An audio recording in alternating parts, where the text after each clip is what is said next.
আড়াল থেকে শম্ভু আর প্রান্তিকের কথা শুনে সত্যি জেনে গেল কথা।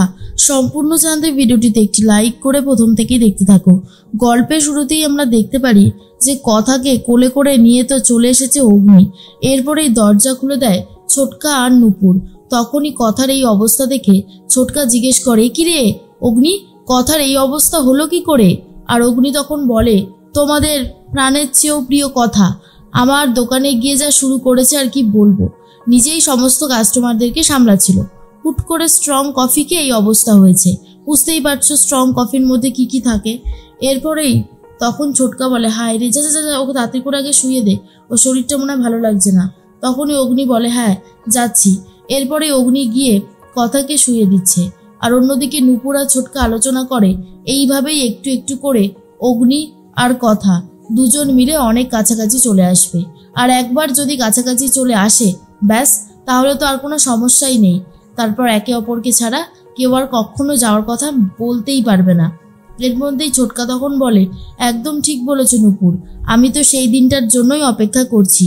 এর মধ্যেই কথাকে তো শুয়ে দিয়েছে অগ্নি, কিন্তু কথা অগ্নির হাত কিছুতেই ছাড়ে না। অগ্নির হাত নিয়ে রীতিমতো ঘুমিয়ে পড়ে। এরপর অগ্নি ভাবে যে কথা একটু গভীর ঘুমিয়ে যাক, তারপরে হাতটা নিয়ে আসবো, কিন্তু কোনোভাবে হাতটা সরাতে পারছে না। এরপর আস্তে আস্তে অগ্নিরও ঘুম পেয়ে যায় আর দুজন মিলেই ঘুমিয়ে পড়েছে। সকাল হতেই কথার ঘুম ভেঙে যায়। কথা দেখে পাচক মশাই তার কাছেই রয়েছে, এমনকি পাচক মশাইয়ের হাতের ওপরেই কথা ঘুমিয়ে পড়েছিল। আর এটা দেখার পরেই কথা মনে মনে ভাবে এটা নিশ্চয়ই পুরোপুরি একটা স্বপ্ন, স্বপ্ন ছাড়া আর কিছু হতেই পারে না। কিন্তু তার কিছুক্ষণ পরেই উঠে দেখে যে না, এটা কোনো স্বপ্ন না, এটা একদম সত্যি। আর তখন বুঝতে পারে কথা নিশ্চয়ই সে কোনো গন্ডগোল করেছিল বলেই আজকে এই অবস্থা হয়েছে। মনে করার চেষ্টা করে কি করেছিল। তখনই কথা বুঝতে পারে ওই স্ট্রং কফিটা খাওয়ার পর থেকেই আমার শরীরের এই অবস্থা হয়েছে।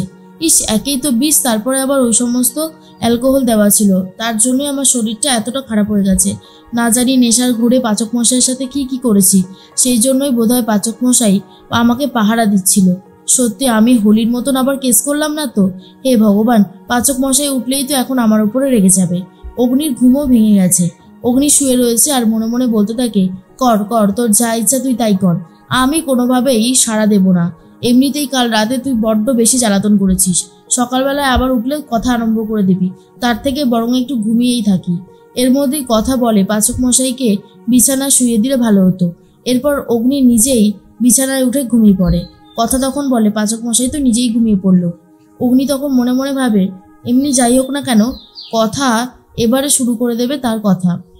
কথা ফোন করেছে তার মামিকে আর বলে, মামি আজকের দিনটার কথা মনে আছে তো? আজকে তো মামার জন্মদিন। আজ তুমি থাকলে, মামা থাকলে কত আনন্দের একটা দিন হতো। তুমি নিজের হাতে মামার জন্য সব রান্না করে দিতে, আমরা মামার জন্য উপহার নিয়ে আসতাম, তারপর মামা তো নিজেই কোম্পানির সবাইকে মিষ্টির প্যাকেট দিত। আজ সে সমস্ত দিনের কথা বড্ড মনে পড়ে যাচ্ছে মামি, জানো তো? জানো, আমি ভেবেছি আমি আর জুনি দুজন মিলে ফ্যাক্টরিতে গিয়ে সমস্ত এমপ্লয়ীদেরকে মিষ্টির প্যাকেট দিয়ে আসবো। আমি চাইছি, এবার দেখা যাক কতটা কি করতে পারি। তুমি কিন্তু ভালো থেকো, সুস্থ থেকো, রাখছি তাহলে। এরপর অগ্নি সবটা শুনে নেয় যে আজ কথার মামার জন্মদিন, আর কথা যখন যেতে চেয়েছে তখন কথাকে নিয়ে যাব আমি। অগ্নি এটাই শুয়ে শুয়ে ভাবে। আর এর মধ্যেই কথা সকাল হতেই সবার জন্য ব্রেকফাস্ট বানানো শুরু করে দিয়েছে। যা দেখার পরেই নূপুর বলে, সত্যি কথা, তোমার চারিদিকে দায়িত্ব, সব দায়িত্ব কি সুন্দর একা হাতে পালন করছো।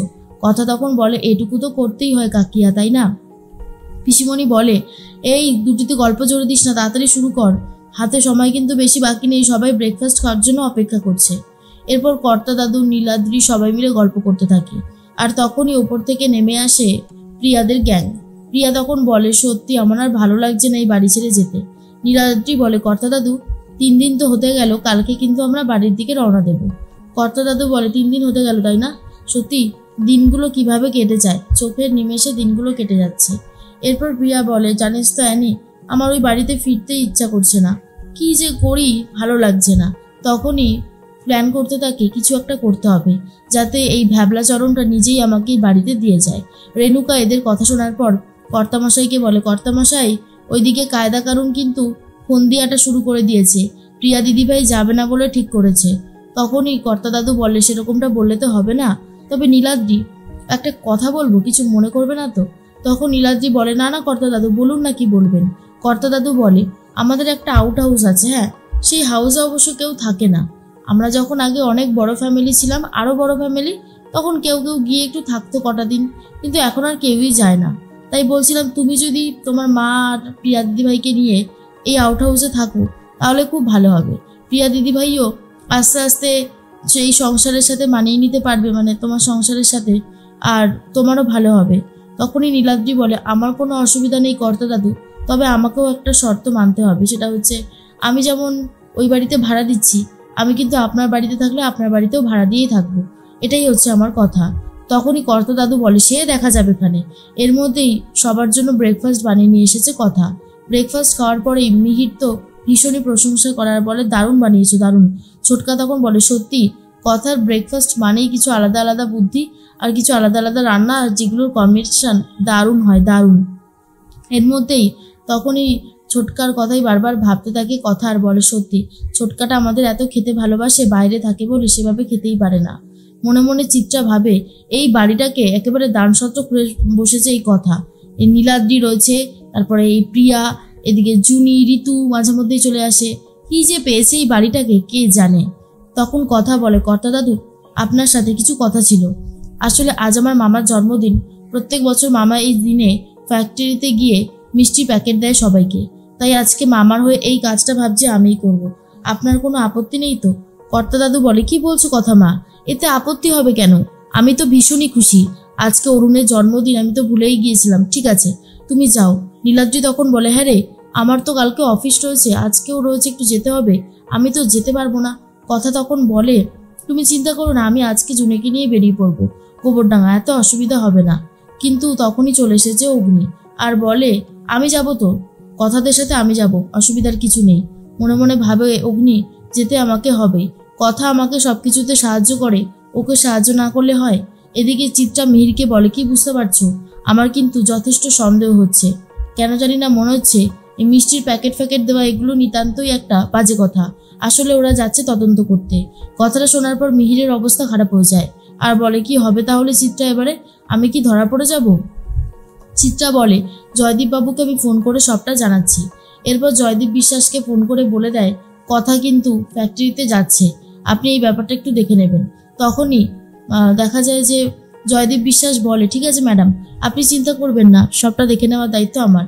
এরপর প্রান্তিককে বলে দেয়, শোনো, একবার ফ্যাক্টরিতে গিয়ে শম্ভুর সাথে কথা বলে নিও। শুনলাম কথা নাকি ওইখানে যাচ্ছে, কোনো গরমিল যেন চোখে না পড়ে। প্রান্তিক তখন বলে, ঠিক আছে বাবা। এর মধ্যেই জুনি আর কথা চলে এসেছে, আর তখনই প্রান্তিককে দাঁড়িয়ে থাকতে কথা বলতে দেখে কথা। আর এর মধ্যেই বুঝতে পারে প্রান্তিক একটা গোপন ষড়যন্ত্র করছে, আর তার মধ্যে ফ্যাক্টরিতে আরও একজন আছে যে এসে কথাকে সমস্ত সত্যি বলে দেয় আর বলে, অরুণবাবুর মৃত্যুটা স্বাভাবিক মৃত্যু ছিল না রে কথা, ইচ্ছে করে ওনাকে গাড়ি চাপা দেওয়া হয়েছে। ওনার মৃত্যুর তদন্ত হলে সব সত্যি সামনে চলে আসবে। আর এটা শোনার পরেই কথা চমকে গেছে।